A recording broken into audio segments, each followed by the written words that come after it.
You know that smart doorbell you wired up last weekend? Oh, yeah. Well, it didn't just add a camera to your front porch. Hmm. According to the stack of documents we are tearing into today, it was actually a foundational brick in the replacement of global government. Which is just a wild premise to start with. All right. Welcome to the deep dive. We are incredibly thrilled to have you with us today because our mission is unpacking something truly mind-bending. It really is. And our source material, it isn't a current events report. It is this fascinating, albeit fictional, historical archive written from the year 2055. Right. Looking back in forensic detail at our exact current moment, the 2020s. Exactly. We're going to explore a phenomenon the archive calls the quiet shift. It's the story of how a completely fragmented stack of everyday consumer technology gradually and incredibly politely rendered traditional government obsolete. And the tone of these sources is what initially hooked me. I mean, when you hear a premise like the replacement of global government, you are conditioned to expect a dystopian nightmare. Yeah, like movies and pop culture. Exactly. A violent coup, sweeping authoritarian constitutions, maybe an evil architect in a glass tower. But the archive presents none of that. No glass towers here. No. It reads as a calm, forensic account of a society that simply updated itself. There was no takeover, mostly because nobody was paying attention to the macro picture. We were just, optimizing our morning routines. So to really wrap our heads around what the world of 2055 looks like, we have to start with the tools that built it. And the wildest part of reading this archive is realizing these tools are sitting in your neighborhood right now. Functioning today. Right. The text refers to this as the 2020s sensor stack. It claims that 4 specific layers of civilian technology organically merged to create something called the global allocation system. And none of these tools started as state surveillance. That is key. Yeah, they started as consumer convenience. We have to view them through that exact lens, consumer products solving localized problems. So the first layer the archive identifies is the mesh layer. Okay. And the prime historical example they use is Amazon Sidewalk. Oh, right. For anyone who opted out or just didn't notice it, that's the feature where your smart speaker or your home security system automatically shares a tiny sliver of your home internet with your neighbor's devices. Exactly. The pitch was always, hey, if your Wi-Fi goes down, your smart lock will still work because it can ping the house next door. Which sounds super convenient. It does. And it was brilliant because it was entirely civilian financed. It didn't rely on massive municipal budgets to build cell towers or lay fiber optics. With no big government spending. Right. It was a parasitic, decentralized network living inside pet trackers, smart light bulbs, and kitchen appliances. By the mid-2030s, the archive notes, this mesh wasn't considered a product anymore. It had evolved into the ambient infrastructure of urban life. Wow, just the air we breathe. Exactly. Now, once you have a pervasive, invisible network, you need to know who is moving through it. So that is the second layer, the identity layer. And the text points heavily to Ring's Familiar Faces software for this one, right? Yes, which again was marketed entirely around making your life easier. Yeah, like you get an alert on your phone that says, your kid got home from school instead of just a generic motion-detected alert. Right. But the underlying innovation the archive focuses on wasn't the camera lens. It was the identity resolution engine. Identity resolution. Yeah, they are mapping the vector embeddings of human faces. It's the ability of a back-end system to recognize that this specific face belongs to this specific biometric profile. Tied to an Amazon account, tied to a credit card, tied to an address. You got it. By the early 2030s, face matching wasn't a feature you turned on, it became a property of the environment itself. Your identity used to be a physical card you pulled out of a wallet. To show to a cop or something. Right. But in the quiet shift, identity became something the room inherently recognized the moment you walked in. That makes total sense, but it also assumes you are near a doorway or a porch. Which brings us to the third piece, the mobility layer. The street level. Yeah. The archive highlights companies like Flock Safety, who manufacture automated license plate reading cameras, but the crucial detail here is who was buying them. It wasn't the federal government mandating tracking. No, it was homeowner associations trying to stop package theft. It was local cul-de-sacs chipping in a few $1,000s to build a virtual gate. The adoption was hyper-local and completely opportunistic. It just filled in the gaps between the smart doorbells. Neighborhood by neighborhood. Exactly. Civilians voluntarily financed and built a mass-adopted national mobility tracking grid, Cars ceased to be private vehicles. They became data nodes. The roads turned into sensors. Yeah, as the archive phrases it, human movement was no longer in action. It was just data exhaust. Data exhaust. So we have the persistent network, the biometric identity, and the vehicular movement. The final piece of the puzzle is the fusion layer. Yes, which the archive assigns to Palantir. This is where the actual synthesis happens. And I was trying to visualize how this mechanically came together without a master plan. It's like a potluck dinner, where 4 different people independently bring flour, eggs, sugar, and an oven. A potluck dinner, I like that. Yeah, like none of them planned to bake a cake together, but suddenly, there's a cake. That is exactly how the archive describes it. But I'm curious how the archive views the intent here. Was Palantir acting as a master architect here? Or were they just opportunistically gobbling up the data streams these other companies left lying around? The archive is very clear that it was the latter. There was no grand conspiracy or secret alliance. Palantir and similar entities were just correlation engines. They didn't need to build the cameras? Right. They didn't manufacture the doorbells or install the license plate readers. They just utilized the open APIs and ingested the data streams. These were private, disparate networks that simply learned to talk to each other. Systems optimizing themselves. Exactly. Once you have an infrastructure layer that makes every device visible, an identity layer that makes every citizen legible, and a mobility layer that makes movement predictable, well, the fusion layer turns the chaos of human society into a solvable equation. It quietly evolved into a predictive governance core. It did. Which sounds incredibly efficient on paper. But stepping back into the reality of living through it, it's terrifying. Oh, absolutely terrifying. And it brings up the massive, glaring elephant in the room for you and me sitting here today. If a massive, world-altering surveillance apparatus was being built in plain sight, why wasn't the public rioting? Right. Why didn't we stop it? Yeah. Why was there no pushback? Well, the archives dedicates a significant portion to that exact question. They analyze the psychological environment of the 2020s and 2030s, defining this era as the age of present tense living. Present tense living. Yeah.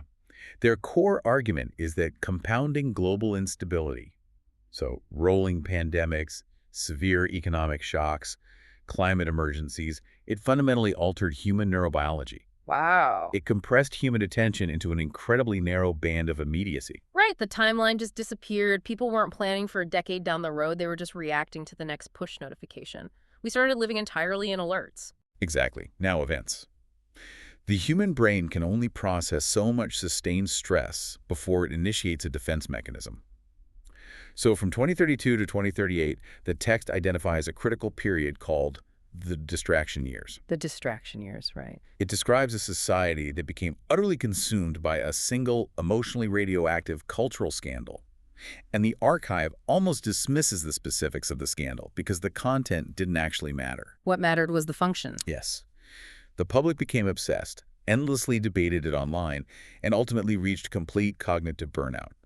They tuned out of civic life. Just total exhaustion. And in that vacuum of exhaustion, the societal memory infrastructure simply collapsed.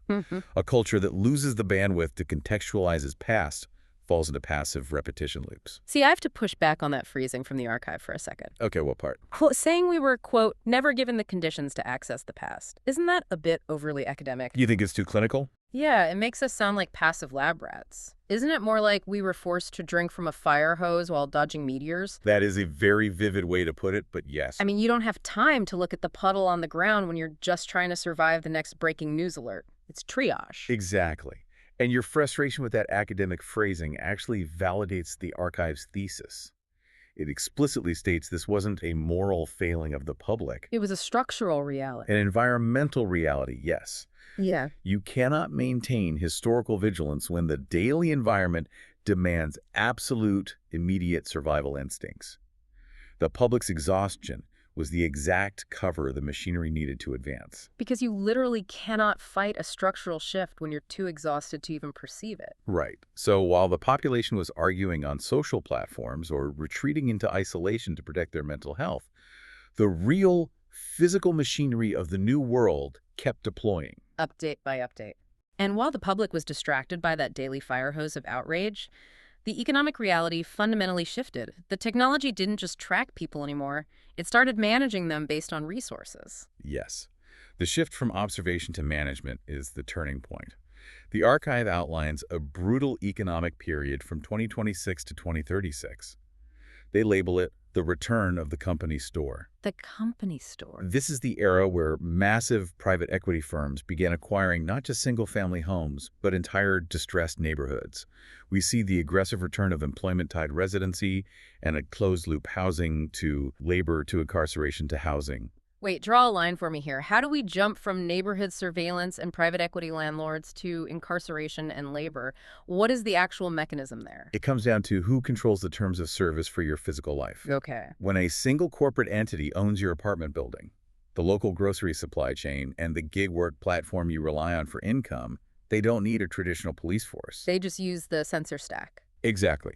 Minor infractions, like being late on rent, loitering, or having a low social credit interaction, they don't trigger an arrest. They trigger an automatic violation of your residential terms of service. Wow. So you are locked out of the smart doors, your access to the local grocer is restricted, and the only way to restore your access is by accepting algorithmic labor assignments to work off the penalty.